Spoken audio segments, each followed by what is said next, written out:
Hey there, Wildcats. You are officially tuned in the latest episode of Lincoln Wildcast. We've got a wild show lined up for you, from laughs and games with our friends and teachers to lessons learned in the classroom and around the community. We've got something for everyone to enjoy. This week, we are also joined by an extremely special guest, creator of the Songs and Stories West Virginia podcast, Andrew Benson. Turn up the volume, Wildcats, and let's pounce on the headlines. What really happens in Lincoln Middle School? We've got the wildest theories out there. It's time for Theories at LMS. Have you ever seen your teacher out in public and thought, why are they out of school? Well, we're here to tell you with Theories of LMS. I'm Pearson. And I'm Corbin. And today we will be talking about all the weird things going on around here. It's so weird teachers are rarely seen outside of school, but somehow they always have everything they need for the next day. I know, it's like they have a secret room with a bunch of furniture. And if they live in the basement, then where's the entrance? It's like they're trying to hide it. Maybe it's the secret room with a bunch of Bitcoin miners to fund the school. And the reason they're so fit is because they use the old abandoned pool they sometimes talk about. And when they order food, the Uber driver uses a slingshot to launch the food up to the second story. And maybe they use the roller chairs as transportation around the school. Anyways, that was all the time we had with Theories with LMS. Bye. Do you think you have what it takes to outsmart a sixth grader? This week, we put Mrs. Benson to the test with our sixth grade genius, Cole Blair.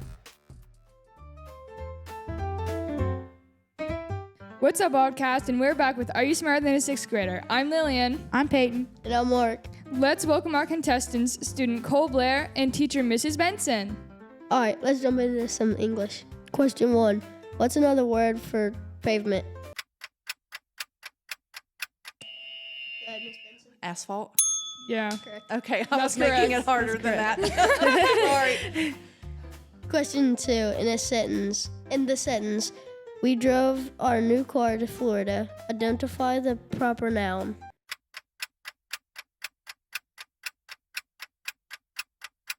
The answer was Florida. Florida. Impressive. This is a close game with a score of Mrs. Benson with a score of 1 and Cole with a score of 0. Let's see what happens in the next round. Math. Question 1. Can you tell me what 57 plus 79 is?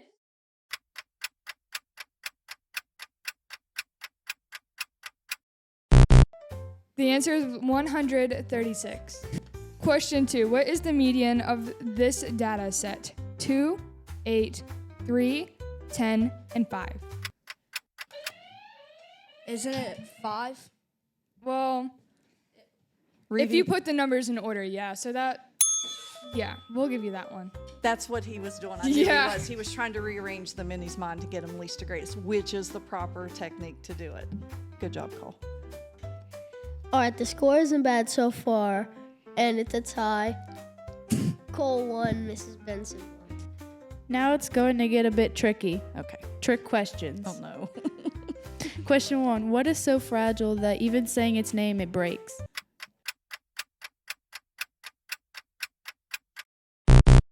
The answer was silence. Question 2. Which weighs more, 100 pounds of rocks or 100 pounds of feathers? Go, Mrs. Benson. They weigh the same. Correct. Correct. Okay, with the score of Cole 1 and Mrs. Benson 2, our winner is Mrs. Benson. That's it for today, Wildcats. Thank you for joining us on Are You Smarter Than a Sixth Grader? We'll see you next time. Bye.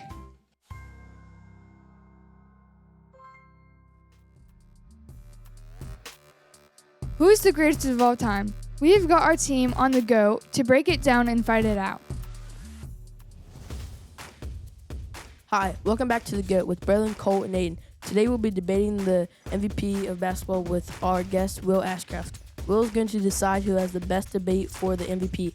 So Cole, who do you think your MVP is? I think the MVP should be Shea. I mean, he's him. Cole, you have no ball knowledge. The MVP should obviously be Victor Wembanyama. He's averaging a double-double.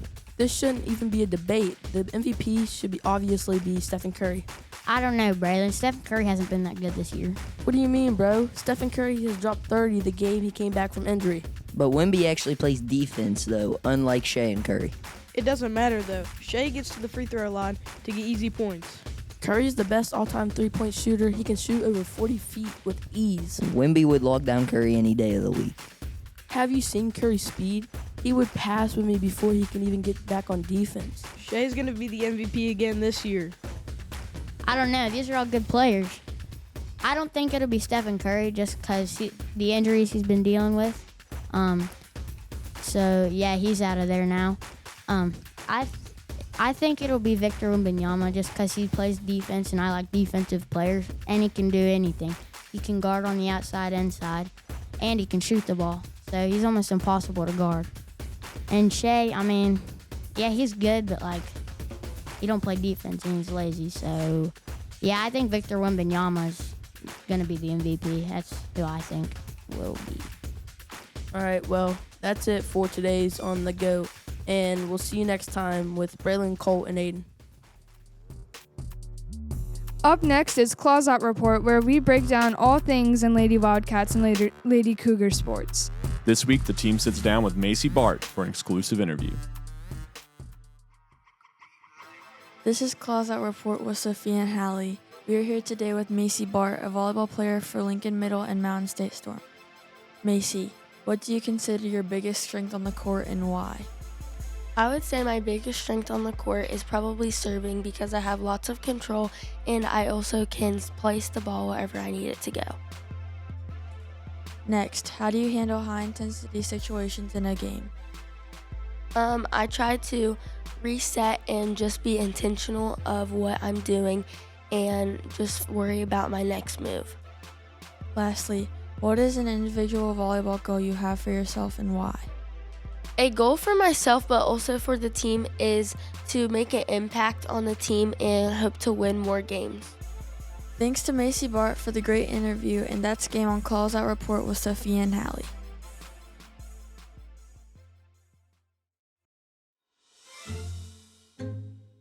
Hey everyone, welcome back to Knee Slappers. It's time for more of our terrible but funny jokes. I'm Braylon. I'm Peyton. I'm Lily. And I'm Mark. Let's get into knee slappers. Why did the coach go to the bank? To get his quarter back. Hey Mark, guess what? What, Braylon? Chicken butt. Brother. Dude, how did I fall for the oldest trick in the book? He still got you. I washed my mom's car with my best friend yesterday, but apparently it's easier to use a sponge. Wait, what? All right, I'll call you later. Don't call me later. Call me Lily. All right, Wildcats, that's all for this week. We hope you come back next week for more of our jokes. Bye. Bye. Ever wonder what's actually going on in the classroom down the hall? This week, the team interviews Mrs. Morrison as she tells us about a science lab her class recently completed.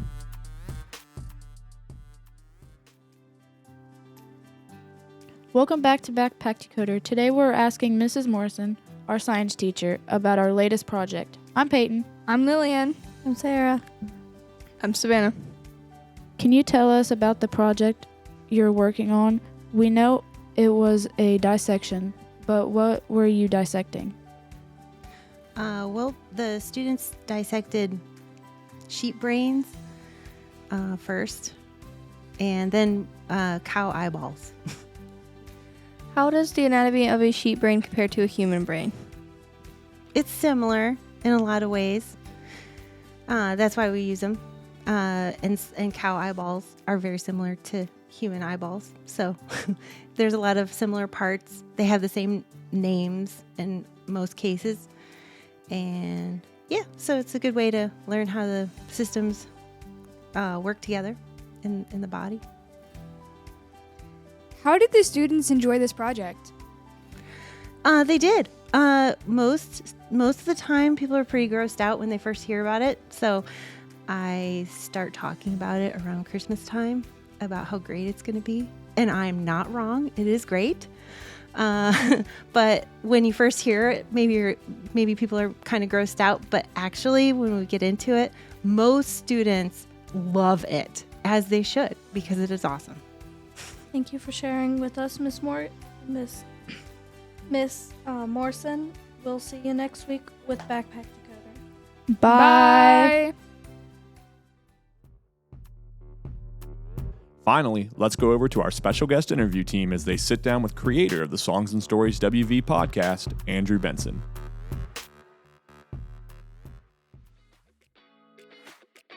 Hi, Wildcats, and welcome back to this special guest interview segment. Today we are joined by Andrew Benson, the creator and host of Songs and Stories of West Virginia podcast.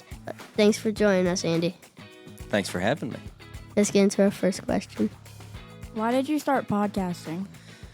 Well, I do a live show that is a songwriters round where I get to sit down with songwriters and let them play their own music, and I get to hear the stories behind it. And I thought, man, this would be a really good idea for a podcast so people outside of the live audience could hear all about the songs, all about the artists.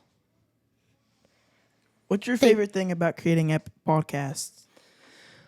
So my favorite thing about creating the podcast is that I get to sit down and talk to different people all the time, and I get to really hear all the intricate parts of their creative works. You know, everybody's just a little bit different in the way they create, and some people are a lot different. So it's really exciting for me to be able to hear those things. Thank you. How do you come up with the ideas for your episodes?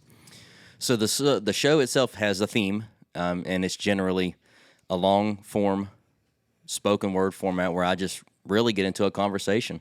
And just like talking to an old friend, and wherever it goes, but it's always about the music, and it's always about creativity.